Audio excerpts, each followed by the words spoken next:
아버지, 겟세마네 동산에 우리가 영의 눈으로 영의 몸으로 주님께 나아갑니다. 우리를 받아주시고 주님의 기도에 참여할 수 있게 해주세요. 제가 걸림돌이 되지 않게 해주시옵고 주님이 아버지 언어의 문, 말주변의 문도 주님이 허락해 주셔서 주님의 말씀에 걸림돌이 되지 않게 해주시옵소서. 말주변을 열어주지 않는다고 해도 사실은 상관이 없습니다. 그냥 주님의 음성을 듣게 해주시옵소서. 예수님의 이름으로 기도합니다. 아멘. 이 시간에 겟세마네 동산에 들어가는 장면입니다. 혹 그 장면을 모르시는 분이 계실 수 있으니까 제가 잠깐 설명해 드리겠습니다. 예수님이 십자가를 바라보시면서 배신자가 누구인지도 아시고 배신을 받을 때와 장소가 어딘지도 아시고 겟세마네 동산으로 들어가시는 주님의 모습입니다. 겟세마네 동산은 그 제자들과 자주 모였던 곳이에요. 가룟 유다, 배신자도 알고 있는 장소예요. 그래서 거기에 가가지고 제자들과 같이 있으며 아버지께 마음 준비하며 기도하려고 하시는 우리 주님의 모습을 발견합니다. 큰 일을 앞두고 주님의 마음을 준비를 하고 나아가는 우리 주님의 모습이었고, 거기에서 아버지와 그 친밀한 관계에서 그 쉬는 시간을 잠깐 가지고자 하셨는 것 같은데, 거기에서 힘을 얻으려고 하셨는데 오히려 힘보다 죽음을 바라보게 되는 우리 주님의 모습을 볼 수가 있습니다. 갑자기 두려움이 오기도 하고 갑자기 흔들림이 있고 거기에서 시험을 당하는 우리 주님의 모습, 하나님이 계획하신 그 방법 없이 다른 방법으로 사탄이 맨 처음에 유혹했던 것 같이, 나에게 절만하면은 이 모든 것을 너에게 주겠다 했던 것 같이 이 방법 외에 다른 방법이 있으면은 그렇게 하게 해 주시옵소서. 그런 시험이 나타나는 그 도중에 주님이 거기에서 승리하는 모습이 나오고 있습니다. 나의 원대로 하지 마옵시고 아버지 원대로 하옵소서. 피땀을 흘리시며 주님이 그렇게 기도하는 모습이 나오고 있어요. 거기에서 그렇게 기도하시다가 제자들에게 돌아갈 때마다 3번씩 돌아갔는데 갈 때마다 졸고 있는, 아니 잠을 자고 있는 그 모습을 보는 우리 주님이 안타까워하시는 모습을 우리가 볼 수가 있습니다. 여러분들도 기도하려고 할 때 그 경험을 해보지 않았습니까? 열심히 기도하려고 그랬는데 특히 밤에 기도하면은, 아니면 새벽에 기도하면은 잠이 자게 되는 경우가 많이 있지요. 그럴 수가 있습니다. 제가 전번에 말씀드렸던 그 친구 있잖아요. 잠이 들어가지고 새벽에 나오지 못했던 그 친구가 이번 주엔 새벽에 나왔습니다. 그래가지고 나와서 같이 예배를 드리고 하나님께 영광을 돌리고 걔는 자더라고요. 그 다음에 소파에 누워서 쿨쿨 자고 있는데 내가 발가락을 이렇게 딱 때려도 깨지 않고, 2번 때려도 깨지 않고, 이렇게 슬랩해도 깨지 않고 드디어 가서 흔들려 깨워봤더니 눈만 돌리고 다시 자더군요. 네, 그렇게 피곤할 때는 잘 수밖에 없습니다. 네, 너무나 피곤한 우리 제자들의 모습이 나오고 있죠. 저도 씨름하며 기도하려고 했을 때 가끔씩 잠이 든 적이 있습니다. 그래서 너무나 율법적으로 빠져가지고 깨어서 내가 예수님의 이름으로 기도합니다 했는가 안 했는가 기억이 안 나가지고 예수님의 이름으로 기도합니다 하면서 자는 그런 경우도 옛날에 좀 있었습니다. 요즘은 더 뻔뻔스럽게 그냥 자게 되면 잡니다. 그냥 그렇게 되지만 여기에서는 제자들이 주님이 그렇게 부탁하셨으면서도 불구하고 그냥 자는, 쿨쿨 자는 그들의 모습, 예수님이 깨웠을 때 할 말이 없었던 그 너무나 한심한, 또 어떤 면으로는 우리와 닮은 그런 모습을 여기서 볼 수가 있습니다. 지금 여기 이 동산의 장면은 Olive Garden인데요. Garden. 무슨 식당도 Olive Garden이죠. 네. 그런데 Olive Garden, 이 Garden인데, Garden으로 얘기하는 것은 또한 동산이 있었잖아요. 그렇죠? 에덴 동산이 있었잖아요. 에덴 동산에서 큰 시험이, 첫 아담의 시험이 다가왔습니다. 예수님은 2번째 아담입니다. 이 2번째 아담에게 이 동산에 시험이 닥쳐오는 모습을 볼 수가 있고요. 또 한 면으로는 옛날 야곱이 하나님의 천사와 씨름하는 베델의 모습 아시죠? 베델은 무슨 뜻입니까? 하나님의 집, 하나님의 집에서 천사와 씨름했던 야고보의 모습, 참으로 하나님의 천사이신 우리 예수님이 아버지와 씨름하시는 이 장소를 또 볼 수가 있어요. 이 장소로 우리가 가는 것입니다. 그렇기 때문에 우리는 거룩한 땅을 밟게 되는 것이에요.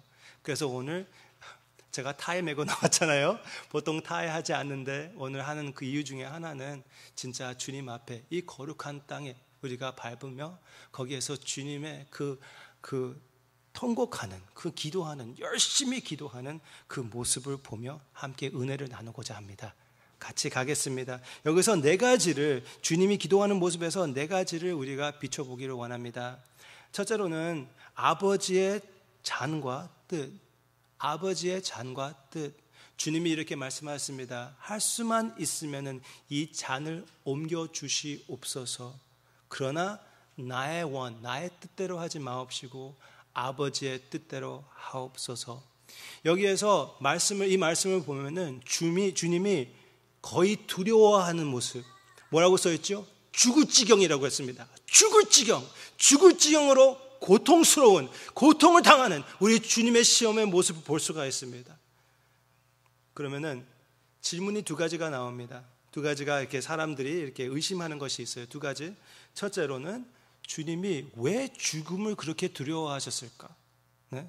많은 사람들이 죽음을 두려워하지 않고 싸움터에 나와서 싸우고 별 볼 일 없는 것을 위해서도 목숨을 바치고 담대히 목숨을 바치는데 주님이 목숨을 바칠 평생 동안 준비해왔던 그 제사를 바칠 그 와중에 거기에서 왜 그렇게 두려워하셨을까? 거기에서 의심이 갈 수가 있습니다. 우리 주님을 따른 사람들도 많은 순교자들 담대히 나아가서 이 예수 그리스도를 위하여 목숨을 바쳤습니다. 초대교회에 사람들을 순교하지 않게끔 말릴 필요가 있었어요. 그냥 자원해가지고 순교당하는 것은 참 순교가 아니라고 교회에서 맨 처음에 그렇게까지 얘기를 할 필요가 있었습니다. 왜? 나는 순교를 당하고 싶기 때문에 그냥 나와가지고 일부러 말씀을 선포하면서 순교자로 잡혀가는 거예요.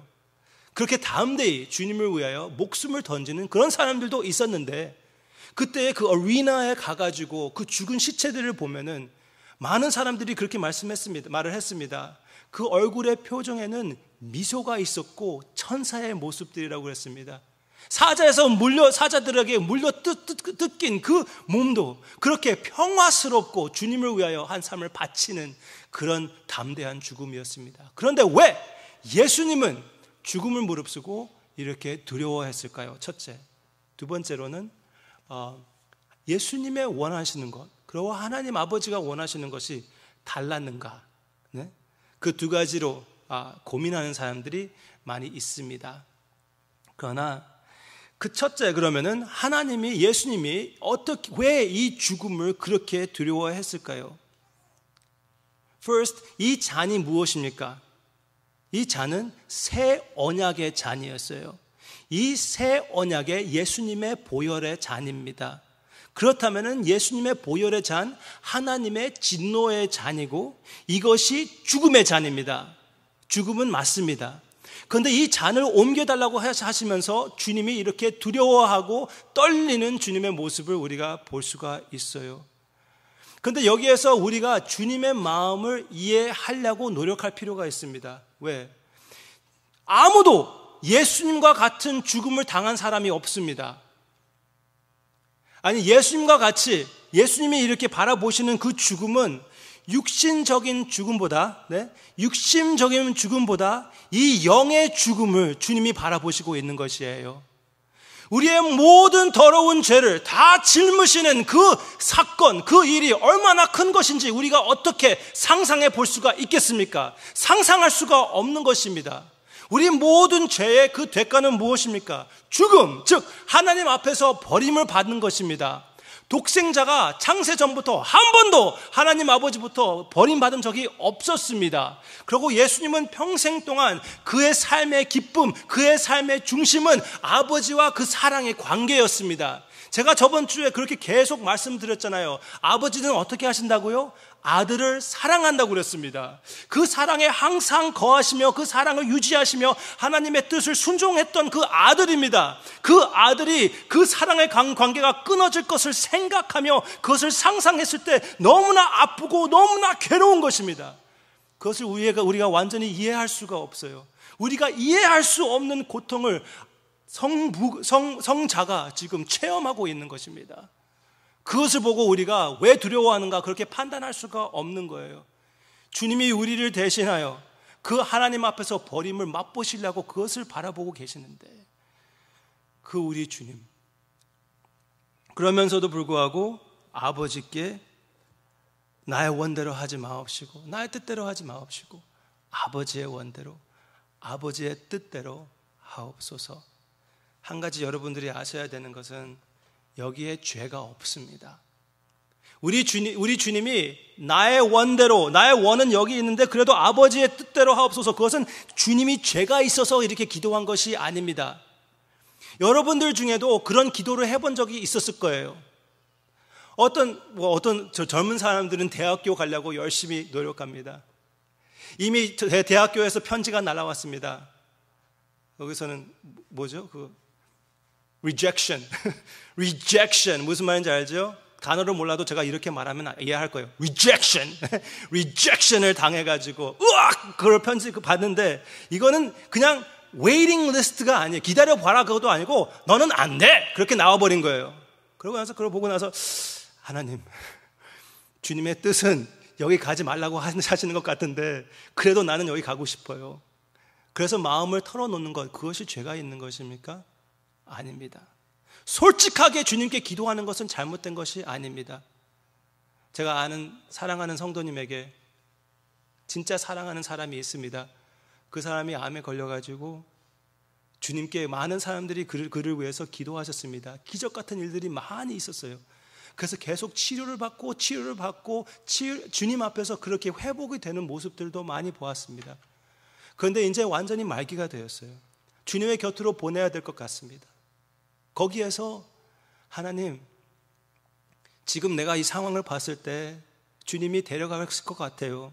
하나님의 뜻은 거기에 있는 것 같아요. 그렇지만 주님이 한 번 더 불쌍히 여겨주시고 조금만 더 오래 살게 해주시고 1년만 더 우리와 같이 있게 해주실 수 없습니까? 그렇게 기도하는 그것이 죄입니까? 죄 아닙니다. 죄 아니에요.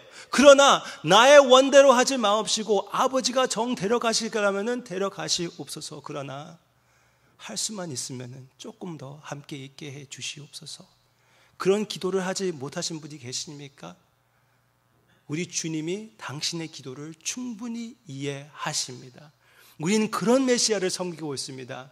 우리를 대신하여 나의 원대로 하지 마옵시고 아버지의 원대로 하옵소서, 그런 기도를 하시는 우리 주님을 바라보시기를 바랍니다. 그 주님을 사시기를 바랍니다. 여러분들의 그렇게 안타까워하고 그 쓰라린 아픔을 이해하시는 우리 메시아를 영접하시기를 바랍니다. 그 메시아가 지금 여러분들을 위하여 그 겟세마네 동산에서 기도하시는, 하나님 앞에서 순종을 배우는 모습을 볼 수가 있습니다. 방금 전에 우리가 읽었던 히브리서 5장 8절에서는 이 고통으로 인하여, 이 기도로 인하여 주님이 순종을 배우셨다고 그랬습니다. 완전히 하나님께 모든 것을 맡기는 것, all in, 그런 우리 주님의 멋있는 모습을 우리가 볼 수가 있습니다. 그리고 또 한 가지, 여기에서는 이 기도의 열정을 우리가 볼 수가 있습니다. 거기로 가기 전에 주님이 여기에서 이렇게 말씀하셨습니다. 주님, 하나님 아버지에게 불가능한 것이 없으니까 이 잔을 옮겨주시옵소서, 그렇게 기도하셨죠. 그러면 다른 방법, 예수님이 십자가에 가시지 않는 다른 방법이 있었을까요? 이렇게 물어보는 질문도 생길 수가 있어요. 그렇죠? 네. 혹시 조금 더 쉬운 방법, 하나님 앞에서 버림을 받지 않는 방법이 있지 않았을까요? 하나님 아버지에게는 모든 것이 가능한데 그것이 가능하지 않았을까요? 그렇게 기도할 수가 있어요. 그리고 저는 그 정답을 모릅니다. 그런 길이 있는지 없었는지 저는 잘 몰라요. 더 쉬운 길이 있는지 없었는지. 그러나 반면에 또 이렇게 생각해 보시기를 바랍니다. 더 어려운 길이 있었을까요? 아버지부터 아들이 버림을 당하는 것보다 더 어려운 길이 있었을까요?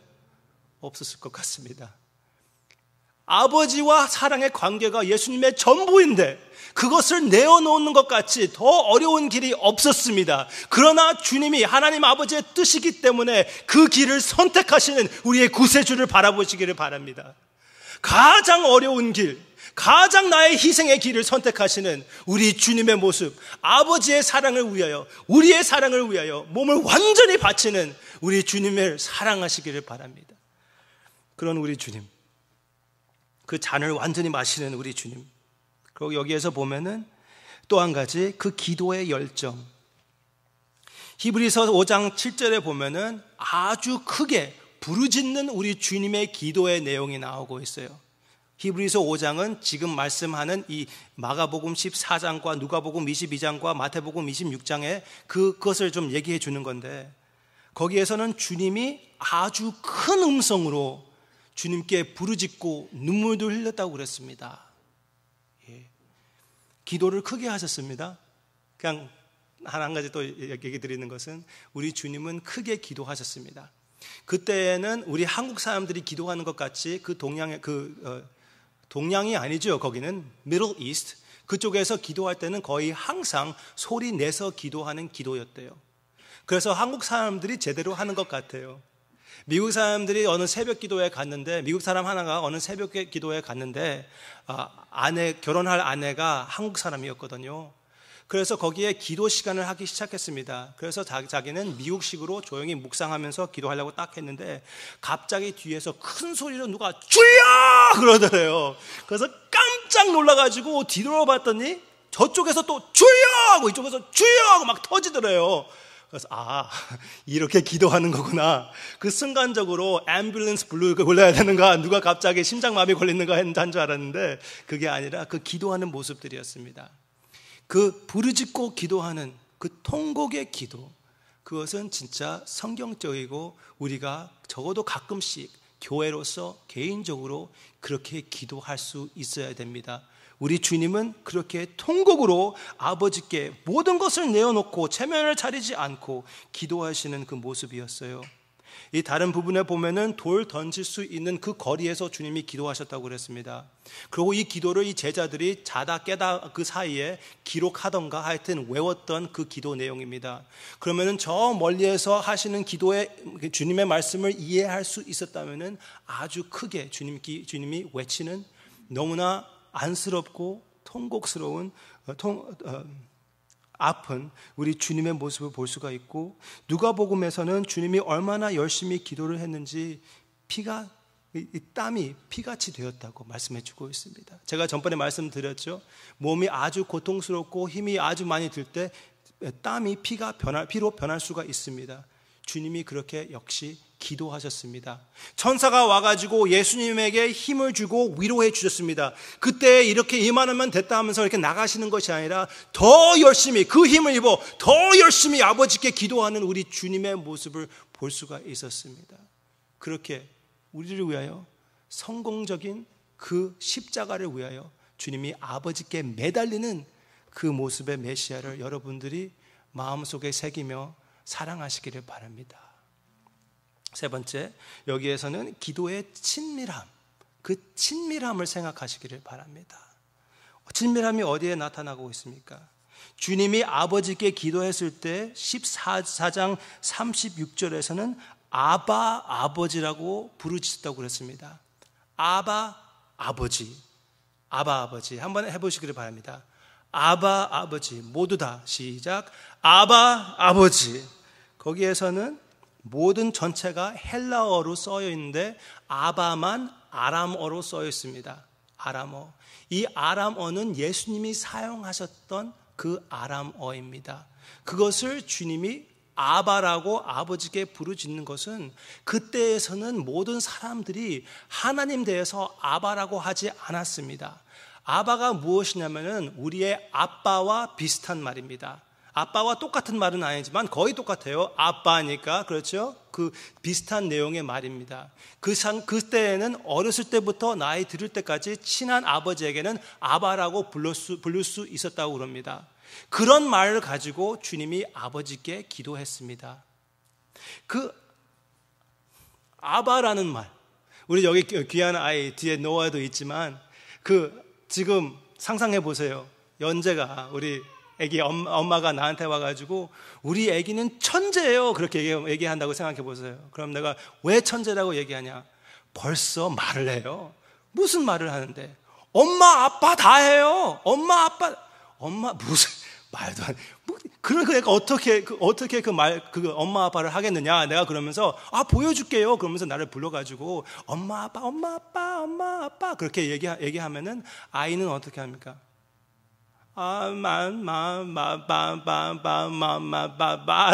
이렇게 나와요. 그게 엄마 아빠라는 그 소리. 아이 참.